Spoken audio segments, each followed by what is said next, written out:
Hey everybody, are we ready? We're not ready, we're ready. Oh my gosh, it really wouldn't be us if we didn't come in like, what, a wrecking ball? I would sing, but I don't have a voice, so. Yeah, that's definitely not our vibe, but welcome. We are so excited to be here with y'all. We are used to seeing us on the set of What's the Deal? Yeah. We're on a different set today, the set of The Norfus Firm. Not really a Norfus Firm, but a studio that makes it feel like we're on the set of The Norfus Firm. Close enough.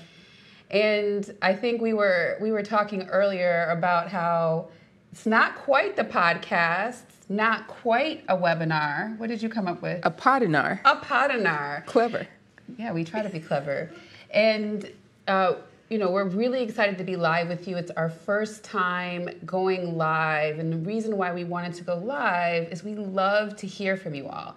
And with the podcast, one of these days we'll record it live, but we don't get to hear from you real time. And so when we get the feedback, we're like, that's such great feedback. And we wish we had it like real time. In the moment, yeah. In the moment. Yeah. So now we get to do that with you all. Yeah. So today it's summer. I think officially on the 20th or 21st, but at least where we are, it feels already very summery, which is South Florida. Mm-hmm. And wanted to get into this concept of summer Fridays and how we look at time off equitably. Right. So when we think about, we love to be off. Right? I just got back from Jamaica. Yeah, I was going to say. If you can't tell, nice golden brown complexion. Happy for the sun. But go ahead. Yeah, sorry. Yeah. Stay focused. Yeah, no, that is focused, right? Like at the end of the day, there's times that you have to take, you got to be off. And it's necessary. What really came up for us when we were going through and thinking about topics, particularly because we have a lot of clients who do summer Fridays. We don't work on Fridays anyway, so the summer is just especially lit because now we can be on boats and stuff. We can always be on boats. We live in Miami. Let's be real. Okay, but right. So today, what we really want to kind of capture is where did Summer Fridays come from? So what's the origin of Summer Fridays? When we think about time off, what's the reason for it? Like, why do we need time off? Mm-hmm. Right? I think one of the things that I will harp on now and throughout this time together is time off is not a luxury, it's a necessity. Right? You're always gonna hear us joke about our travels and being on boats and partying and dancing because we know we like to dance and all of that's the fun part of it. But it's really a necessity. It is a necessity. So you're gonna hear both of us talk about that a lot. But that's the second thing we want to get into is like, why do we have to have time off? Mm-hmm. Of course, it wouldn't be us if it wasn't the Norfus Firm and if we didn't talk about inequity, because there's some pretty startling stats on how inequitable time off is, meaning versus time off for white collar workers versus blue collar workers. And so we'll get into that. And of course, we're going to come with some solutions, mm-hmm. right? How do we ensure that time off is offered in an equitable way, in the way that people need? So what are Summer Fridays? Where do they come from? So Summer Fridays, it's a concept that originated like mid-20th century, they say. From the research that we did, it's like from the ad agencies, Mad Men era type things in the 60s, right? And so it's a concept that allows folks to be able to take time off in the summer on Fridays, to be able, it's like a recognition of hard work, to be able to relax, get a little bit of an extended weekend. And some folks use it as a full Friday, and others just use it as partial Fridays. But even when we looked at like the stats of that, like how people implement it, it varies across organizations. And Sherm gave us a really good stat. You're going to see me looking down occasionally, maybe Natalie looking down occasionally because, post-vacation brain. So I'm going to need to refer to some index cards. But anyway, Sherm says that 42% of organizations offer some form of Summer Fridays. But again, the implementation is varied. So there's some need for standardization, which allows us to really get deep into this conversation because we talk about, you brought it up earlier around why this is a necessity. But because it is a necessity, it does take that level of intentionality, which eventually requires some standardization. And I think something that's really fascinating about why you will see numbers like only 42% of organizations offer Summer Fridays. I think one of the most startling things we learned when we were getting ready for this webinar is that the United States is the only developed country in the world that does not mandate time off, right? So of course there isn't going to, meaning like every other developed country, I think Austria has the most amount of mandated time off, which was tied with another country for 38 like 30 days. Yes. 38 work days paid. Right. By law. The U.S. has 0 days required paid by law, right? So this means that, which is, I mean, it's just stunning. And I forget, I wish I knew what the next number was above that, above 0. I mean, 0 is pretty trash, but... Mexico, I think, was at like 16 days. Right. And so It does beg the question of why. We could go down that rabbit hole. We won't. We have our theories. But what it does show is that there's something very underdeveloped about the U.S.'s view around time off, because really every other country in the world recognizes that it's a need. Yeah. So when you think about it, tying it back to the stat that you gave, of course there's no standardization, right? Because people are doing whatever they want to do and whatever they think makes sense for their company, sometimes thought out, sometimes not thought out. But it is pretty startling that we don't realize in the U.S. that we must have the time off. So I think that also then moves us into this idea of why is it a necessity? Yeah. And this really, I feel like, falls cleanly in your lane of wellness. Yeah. Well, I mean, other than just the need to, in general, in life, create more space, right? Like we are constantly, especially in this country, go, go, go, go, go. And we're always trying to fill space or time with things. Even though we're not as in terms of our wellness, really equipped to do that. We really need to take more time in between things, more space for downtime. It allows you to be more creative and all that, but we just don't do that. We're not allowed that luxury. And so, but I think it's because of that. Like it's not even mandated. People don't even think it's important, but it really is. It's more than just a nice to have. It really is a need to have. It's really, really important. And why is that?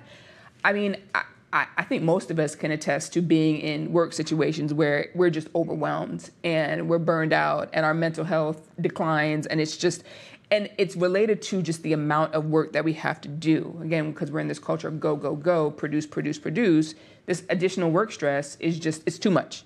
It's too much for us to have to bear. And so, we want to kind of shift that mentality a bit, because the space and the time and the well-being is really, really important. So I think it's fascinating because, I mean, we talk to you all a lot about, if you watch the podcast, you know that we talk a lot about the fact that folks are not okay. Mm-hmm. And I think that part of what people sort of realize or fail to realize sometimes in thinking about this is we're not robots, and even robots can't operate 24/7 without some sort of downtime, right? Like there is a point at which, if you're talking about sort of the outputs of too much work and not enough time, right? The stress, the burnout. But the reality is, if you talk to, which I think I say this often, I love talking to psychologists. Like we are not built to always be running. Like the human body, the human brain is not developed for that kind of 24/7, 365, constantly producing. That's not how we're built. So I think just like I do sometimes try to turn my phone off, meaning like I may not be on it, but I'm like, I can't just leave it on 24. Like it needs to rest also, but it's the same sort of concept. I mean, just think about sleep. Like we are designed, like we have to have that downtime. It's built into to everything, biology, all of it. Like we have to sleep. So like, why do we think that even if sleep isn't the thing that we're doing, that we still need to be on like this? Like there still needs to be periods of rest. And so what happens, to your point, the outcomes of that are stress, burnout, mental health decline, right? And so another stat that we loved here is that the World Health Organization identified burnout as like an occupational phenomenon. Mm-hmm. Right? So it's like, this is something that it's because of the work that we do and the jobs that we have, that this burnout is a result of that. And so it's like, we got to be mindful of these things when we're thinking about it. And what happens from that is the stress causes the burnout. And we look at another stat, 83% of workers, this is from the American Institute of Stress, suffer from work-related stress. 83%. 83. It's almost 100, guys. It's almost 100. It's very close. And so, what does that mean to employers? Because again, we're talking about this in the work context. That's up to $300 billion annually. That the cost that employees have to bear as a result of this burnout due to like absenteeism, turnover, and then decreased productivity. So that is a high price tag for something that you can impact by just giving people a little bit of time to rest. And I think that this is where like the business case versus the altruistic case around these types of topics are important, right? It is super costly for people to be burnt out. $300 billion is a lot of money. It's a lot of money. And if you take that into what we're talking about, that $300 billion covers from what you were talking about there, people not coming to work, people not doing their work if they're physically at work, right? You're losing out sort of on certain competitive edges with like innovation and the like, because people are tired, so they're not going to necessarily have the room for the creative ideas and how to do work better.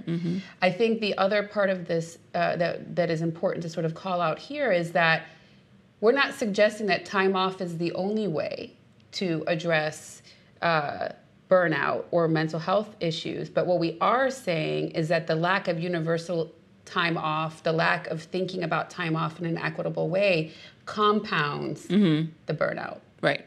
Absolutely. And I think that we really need to talk about this. There are different classes of workers within, I mean, that's just the nature of how we structure our work here in everywhere, right? Like there's different classes of workers. And so you have your white collar workers, you have your blue collar workers, and then you have your gray collar workers, which are kind of that in between hybrid type of role where it's part like labor, physical labor, and then part like technical skills. And so each of those groups experiences work differently. And they have their pros and their cons. They have their benefits and their, not so beneficial aspects of those jobs. And so you have to look at it this way, because a lot of this Summer Fridays concept is really, I mean, a lot of white collar workers are really able to benefit from it. But if you look at it as the whole paid time off, there's an application of it across all the working classes. Yep. So what do you think? When we were talking about Summer Fridays, we're like, oh, it's Summer Fridays.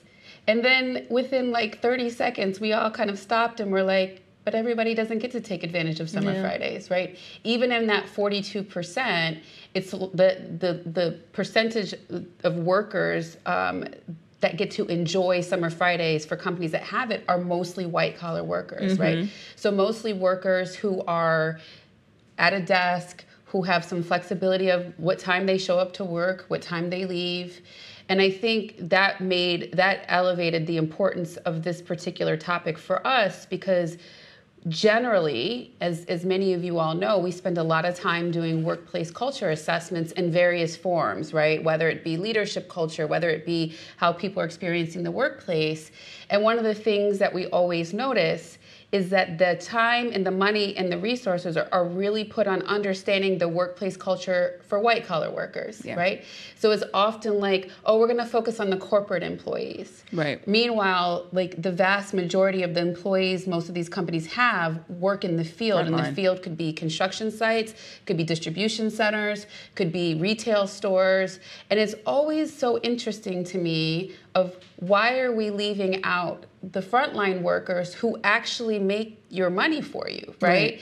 I think conceptually it's always illogical to me, because that's where these companies tend to experience the highest amount of turnover is in these frontline worker jobs. That's where you're made or broken. So we've had clients that have distribution centers. If you don't have good processes to get your product out, like you're going to have a problem. Right. It's not so much of like if you don't come up with really good ideas in the corporate office, right? It's like at the end of the day, when I worked for fast food brands, it was like if we didn't sell these burgers, like it didn't really matter all these other great ideas that we came up with.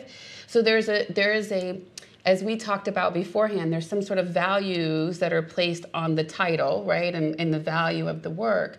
But I would submit that if we're not thinking about blue-collar workers or frontline workers who are really sort of making these companies go, you're going to continue to deal with a lot of turnover, and B, you're going to be on this weird hamster wheel with that turnover and that fact of like, why hospitality industries got 65 to 80% turnover. It's so expensive. But if you're doing the same things over and over and requiring people to show up the same ways, you're going to get the same outcomes. Absolutely.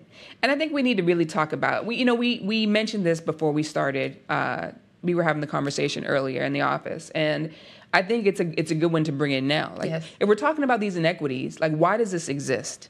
And we have our theories, and we'll throw a couple of out there. But if you all have any thoughts in terms of like the inequities across the working group classes, put in the chat. We forgot to tell you we can see if you throw stuff in the chat. So meanwhile, hi Janice, hi Stephanie, hi Leah, hi Mom, hi Miss Ruby, we love you. But yeah, throw it in the chat and let us know what you think. But I think we should talk about that. Like, what do we think contributes to these inequities that we see exist when it comes to time off, paid time off, just being able to rest, burnout, mental health? Like, how does it impact these different groups? So I think if we took a step back, right, because again, we're talking about this with regards to time off, but again, in the work that we do and the work that this point I'm making around how we can see that even from trying to assess issues, there's not a lot of the same type of effort put into frontline workers. Mm-hmm. I think a lot of it just stems back from, if we go back to the history of our country, not our company for sure. But if we look back at the history of our country, we are in a place where our country started with free labor, forced free labor, right? And so there was already sort of a value from the outset that the hard, laborious manual labor wasn't worth as much as those who were the big thinkers, right? And again, I think in some ways it's quite illogical, because without the hard manual labor, like, nothing gets done, right? So there's a piece of this that boils down to recognizing that both are important and both are necessary. And to some level, those who are actually doing the work that creates the profits should be elevated a little bit more than the ones coming in with the ideas in certain situations. But I think the reality is that we have a history of looking down upon or devaluing manual labor. Mm-hmm. And thank you, hey, Lavelle. Hey, Lavelle, and thank you for that comment, right? Like, brain versus brawn is such a perfect way to put it. But the reality is that there's a value to both. Right. Can we talk about the value to both? Yeah, there is a value to both. And I think you really touched on it when you're saying that thinking of the ideas is great. You can be creative, but who's going to do it? How's it going to get into the world? And so you need people to actually execute. And there's a value there, and it needs to be recognized. And sometimes that physical labor is just as taxing as the mental labor of coming up with the ideas. And so both need to be acknowledged. But I really love the point that you're bringing in around just the history of this country and how it was free. So of course it wasn't really valued, right? The way it should have been. And it's unfortunate, because we were talking also about like how the different types of jobs require different things. And so when you have, say, the gray or the blue collar workers, the parameters of the job just may require more time in a certain place, or just it's a more, I don't want to say equal, but that tangible exchange of time for money, that value there. Because you have to clock in and clock out most of these jobs. It's more transactional. Right? It's more transactional. Thank you. When you're in a white collar space, it's your salary. Leah brought this up earlier. It's salaried. So it's like, okay, well, I can flex a little bit more than I'm used to. But just because that's the case doesn't mean that there shouldn't be accommodations made to really deal with the fact that it is more transactional. And you hit on a point that I think is really important to be thoughtful of here, right? In terms of, if we're valuing based on effort, right? Or we're valuing based on sort of that mental output, and your point around, but the physical labor work is also taxing, maybe taxing in a different way.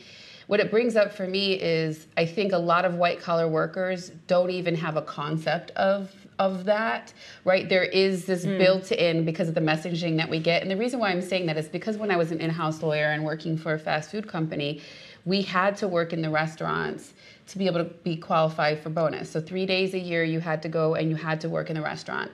Now my teenage and college jobs did not involve food. So I didn't work in restaurants. Like, I sold clothes and stuff. So the very first time I'm ever working in a restaurant is after I've been practicing as a lawyer for almost 10 years, sitting at a desk, being paid for my thoughts, right?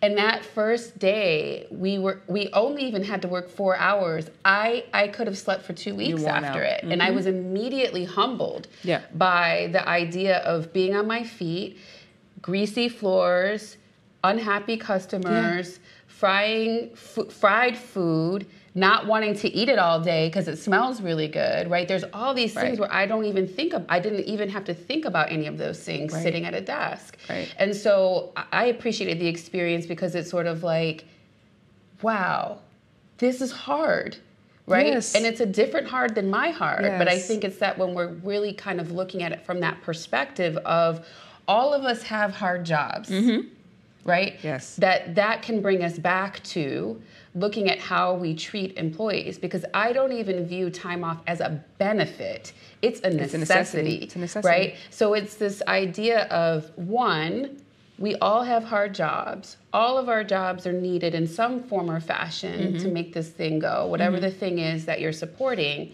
And knowing that from the stats that we've shared that there's a cost to people being burnt out and stressed and tired. And I got to pull it in because I used to, I worked in supply chain when I first got out of school. Yeah. And just that shift, that white collar to blue collar was very apparent in the work that I did because I started out in the office. Driving forklifts, y'all. And then, I was customer service, purchasing, all that. And then eventually went into the logistics, transportation, warehousing side of this. And the last bit of it was warehousing. We're literally on forklifts, pulling pallets, shipping off things, and you saw it, right? So it's like, okay, the flexibility exists in the white collar situation, but then you go to the warehouse and it's hot. Man, it's hot in that warehouse, and you're dealing with it's labor. You're bending and you're moving things in boxes, and you're having to think about the conditions a lot.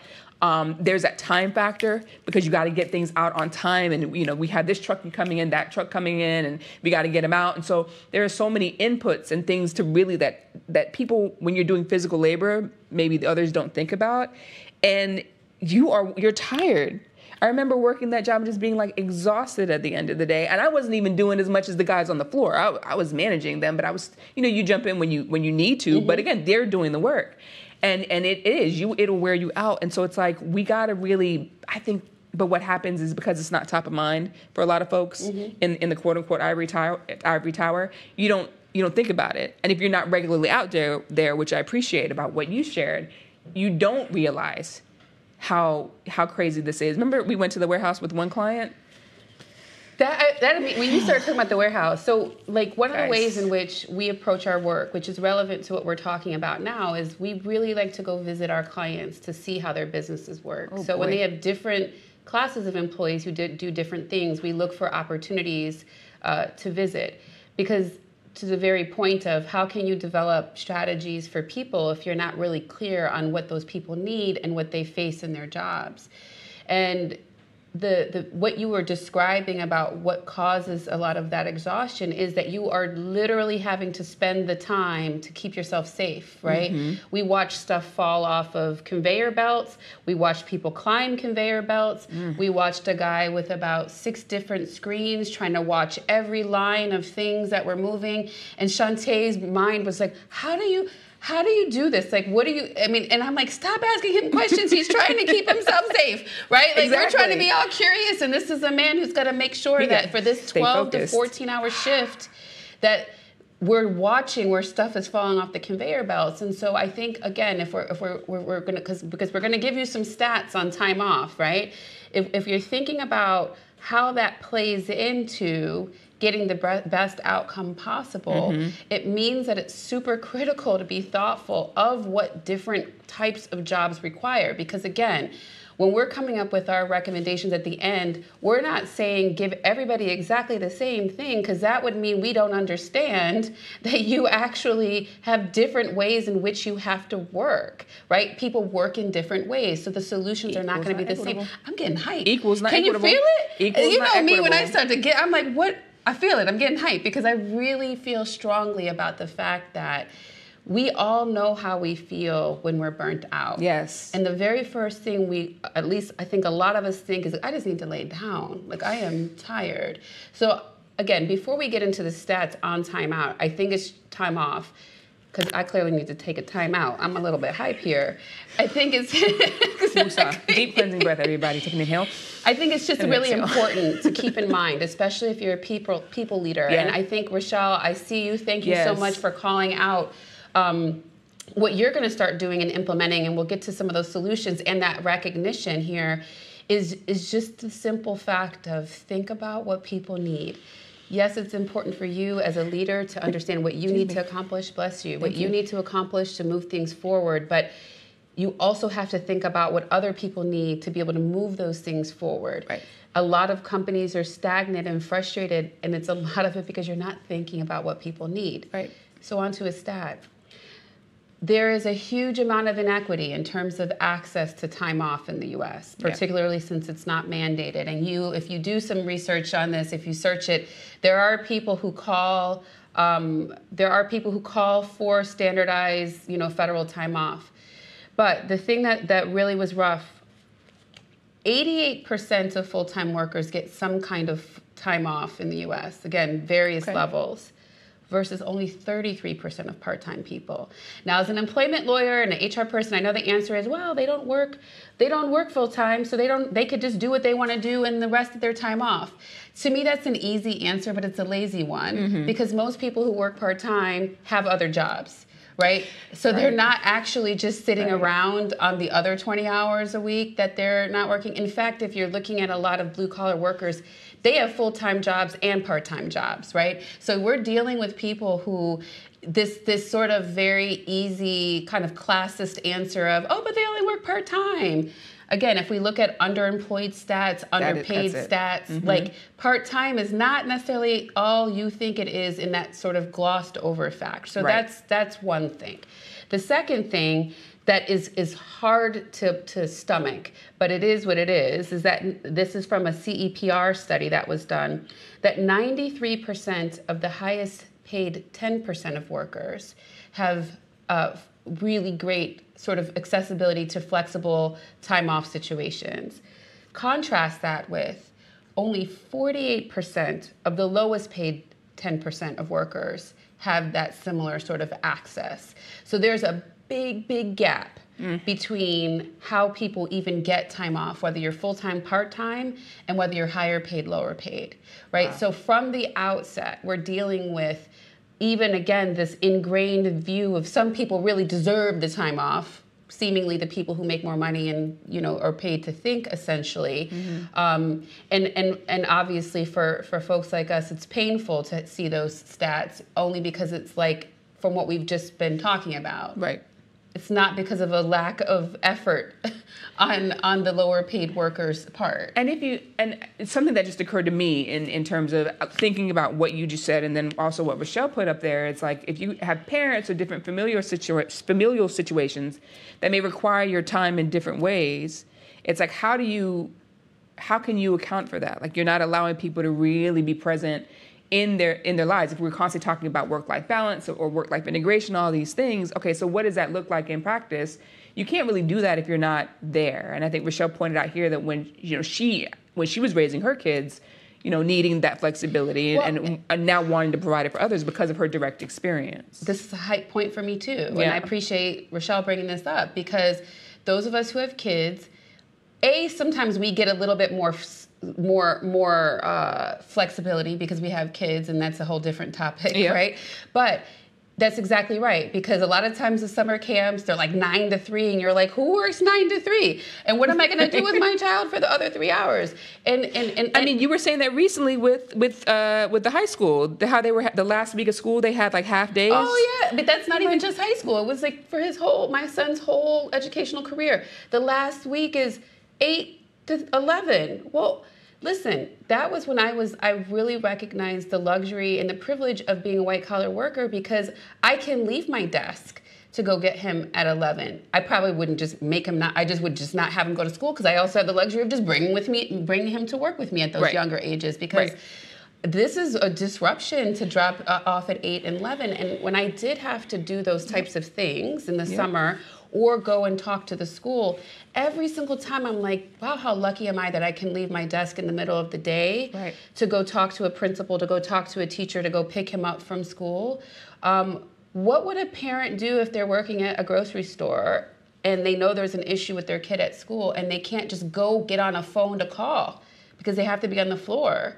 Like, what would they do? I mean, that's something I've thought about for years and years and years because I know how hard it is for me. And I have the privilege of getting in my car. Right? And going and see what's going on. So, again, if you're in a position where you can impact it, it starts from thinking about what might be easier about your job than other folks, or what privilege might you have with working at a desk. You said the P word. Privilege goes across, right? So, but being able to sit at your desk, maybe even at home, working from home and getting a call and being like, oh, I'll take this call from the car. Like, what are all the little shortcuts or things that you have that make your job easier? All right, so that actually helps segue us into what can you do? What are some of the solutions and some of the ways in which you think about equitable time off? One thing before we get into our bullet points of answers, I would say is that it wouldn't be us if we didn't plug a good workplace culture assessment, right? We're going to give you solutions, but that should be grounded in what your company needs. Have you gone in? Have you gotten around the excuse of, oh, but they don't have computers in the distribution center. However, would we ask them questions, right? When you get yourself over this has to be production 100% of the time, on our schedule 100% of the time, build in 5%. Build in a 5%, like cut that by 5% so you can figure out a way to ask everyone and not just your folks with email addresses and computers what they need. So baseline, assess your workforce, figure out what they need. And if you need help, we're definitely there to help. Always.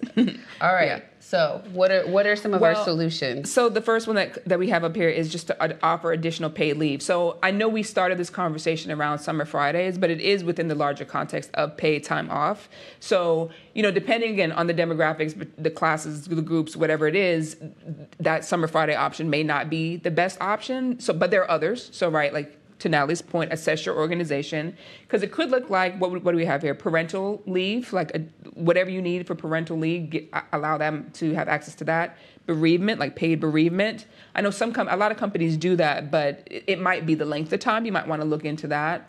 If that feels like 3 days, 2 days, 3 days doesn't feel like enough for folks, consider other options. And then also for volunteering could be an opportunity to give some folks some paid time off as well. And so this is all about acknowledging what is for people and the diverse needs that people have, as well as, the needs that your business has, but just being more present in terms of supporting people. And what I love about this particular option is that it's sending a signal to people, right? I think those of us who've experienced loss in a family know that 2 to 3 days of bereavement leave is nowhere near enough time to be in a place to come back to work, right? And I think when you use that particular example amongst the other class categories of time off that you mentioned, it gets at why we keep saying time off is a necessity. Sure, it's the work you do, but there's also the life circumstances outside of work that you need time for, right? Like a lot of us, myself included, my mother passed away and people are like, don't you want time off? No, I'm just going to work. And it's like, in the end, I did need time off. And I needed more time off than I gave myself because I'm like, no, but I gotta get to this. I gotta do these things. And it's like, so that brings us to another solution, which is normalizing time off.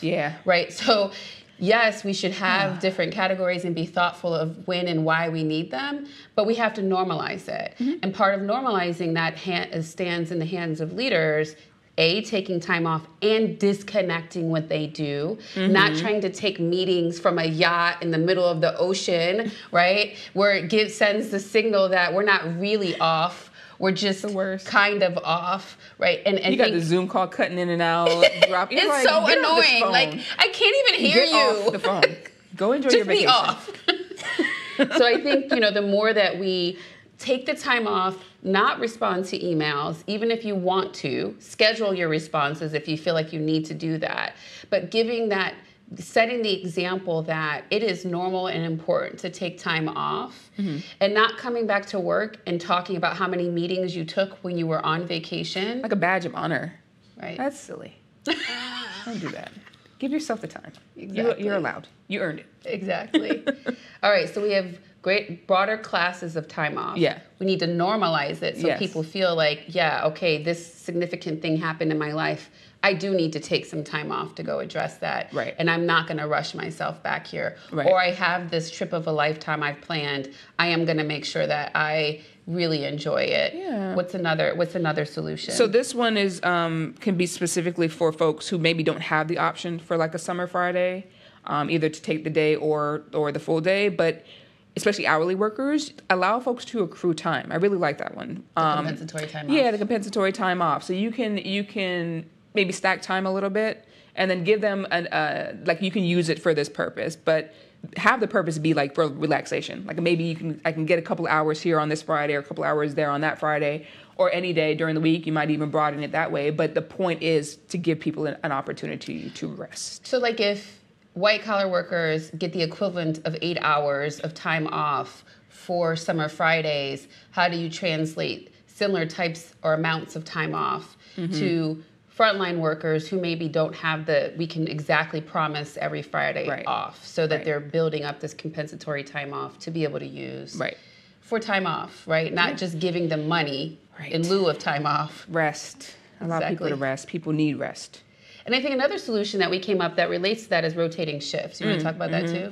Yeah, this is another one where I guess maybe more like the blue and gray collar workers could benefit from this. Where if you had various teams that maybe do similar jobs, you can rotate them so that each team has an opportunity to take advantage of either every other Friday or partial Fridays or things like that, where they can do, but you still have the coverage that you need for your business to run smoothly.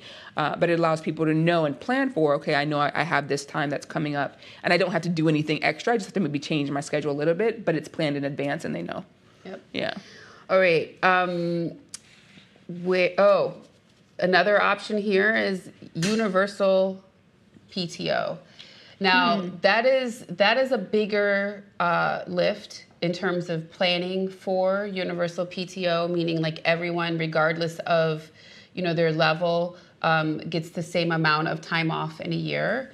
That I think requires more planning, just because, especially in production environments or retail environments where you need people to physically be there, how you plan for it. But I will say, if we're thinking about the way this conversation started of value all the work, right? And it's all hard. There is an argument to be made that why would a white collar worker be offered 4 weeks of time off and a blue collar worker gets maybe 10 days off, right? So I think when we're talking about universal PTO, it is to challenge these assumptions that one type of worker is more valuable and therefore should get more benefits than a different type of worker. Right. And so when we're thinking about universal PTO, it does force that question, right? Like in depth of why would we have different standards for different types of employees? It's interesting because you look at it, and folks always say this thing, especially in the work that we do, because we also do diversity, equity, and inclusion work in addition to our workplace culture assessments and the HR work that we do, where they feel like, everything should be, you can apply it universally, which you should, but you got to look at the what's happening in specific groups of people and categories in order to come up with these interventions that can be applied across, because everyone can get a benefit from it if it's done well, but you got to recognize that there may be something happening within certain pockets of an organization that aren't equitable, and you really need to be able to shine a light on that in order to get to a universal policy that is more inclusive. Look at that. So I think if we're just sort of like recapping there, I mean, there's really, and just to throw everyone off, we're going to say them in not the right order, but we're looking at normalizing time off. We're looking at implementing universal PTO, which really begs these deeper questions on what do different classes of workers mean? How can we do PTO in an inclusive way? Offer additional classes or categories of leave to be thoughtful of the different life experiences that are going to happen to all of us in one form or the other, whether it be sickness or death or birth or all those different things that can happen. Compensatory time off, so thinking of ways to recognize that certain workers may not be able to take time off in a way a corporate or a white collar worker are, but we're letting you know it's going to be there for you. we didn't talk about flexible scheduling, but that gets in the concept of rotating shifts, where we're being thoughtful about, we could do a 4-day work week if some people take Monday through Thursday and some people take Tuesday through Friday, and you're covered with these staggering shifts. So being thoughtful there. Right. And why again does all this matter when we pull it all together, just in terms of like this concept of time off and what we should be thinking about? We say it all the time. People are not okay. They're not okay. People need support. They need help from a burnout, from mental health, from everything. They just need support. And that's the human side of it, right? But from the business side of it, how are you going to make money unless everything's automated and you got robots in here doing all this work? You're not going to make any money without people. So you really have to care about people. And people just by design need time, they need space, they need rest. So we have a few minutes. If there are questions that you want to throw in the chat in the last few minutes, we'd love to talk about them. Or if you have additional thoughts, we'd love to talk about them. While you all are thinking about your questions, obviously we're really grateful for those who joined us today. We appreciate your thoughts here. And we love to be connected with y'all. So if you can see on the bottom here, all of our socials are there across all the different platforms. Please reach out. We get so excited to hear from you all in terms of the things you think are important in the workplace and the things you want to hear more about. All right, any questions, anybody? You all have been great in the chat today, like really, really live chat that we saw earlier. Thanks for that. Let's see. Anything coming up? Speaking of time off, anybody going anywhere fun? Exactly. We are. Yeah. That's exciting. And you just came back. I just came back from from Jamaica. Time off. Big up Jamaica. All right. Thanks, Rochelle. Thanks, Rochelle. Oh, hi, Miss Ruby. Okay. Oh, what did you say? Uh-huh. Okay. Should I read this? Maybe I should read it. One of my daughters got hurt in school, and I had... sorry. Michelle just popped in again. Income tax audit asked the nurse to... something, led on the bed. I'm not sure what that means. And went on the audit. Also, another occasion, I asked tax auditor to allow me to meet with my student's teacher. I was volunteering with the DCF. The auditor said, go to school, but I have a caveat. You have to let me audit 2014 and 2015. I said, sure, and let the audit. The guard asked if I was returning to the audit. I happily said no and went to the school. Of course, I received a letter that I owe the IRS. So basically, this is a woman who said, I'm going to go do what I need to do. Do what I got to do. Yeah. And now I owe the IRS. We should not be having to owe the IRS because we need time off. That is crazy. That's a perfect way to end. Well, thank you all for the time. We'll be back. Have a great summer. You'll hear more about us after the summer because we're taking a break. You're taking a break, everybody. Thanks for joining in. Enjoy your summer.